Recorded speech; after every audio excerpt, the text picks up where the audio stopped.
What's the difference between year one and year two for you and this group? I think just having the opportunity to get familiar with one another. I think coming into it, there was a lot of unknowns, and we didn't know much about them. They didn't know much about who we were and what our expectations were. But I think the more time that we had to be around one another, we've kind of developed a relationship that can coexist. With them giving a lot and us, giving a little in terms of trying to continue to make them better and continue to improve. Feel like that just talking to a couple of your players there said, they feel like they've kind of maybe tried to develop a little of your mentality. What do you feel like you bring as a guy who doesn't sit down much over on the bench over there?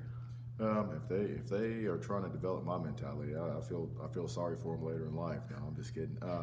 But I think it's something where it's a competitive spirit that anytime you step on the floor, anytime you have an opportunity to achieve something that you want to do it. It's not just taken for granted, but it's an opportunity to, whether you call it, proving something to yourself or just the ability to always want to do well. I think that's kind of the message that we try to send every day. So, what do you feel like makes him special? I know he works hard. He does whatever he can in his hands to make us be the best. He watches film. He spends long nights here, and he wakes up early, gets here, watches film. I know he wishes he could be in our position again and play. He wants to be in the game with us, but he can't do that. So he does whatever he can to help us, to make us be the best we can.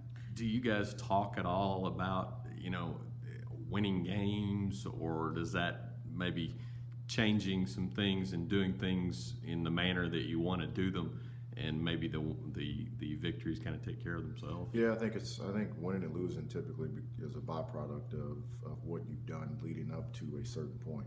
And a lot of times we like to feel like we know how game situations are going to go when we leave practice the day before.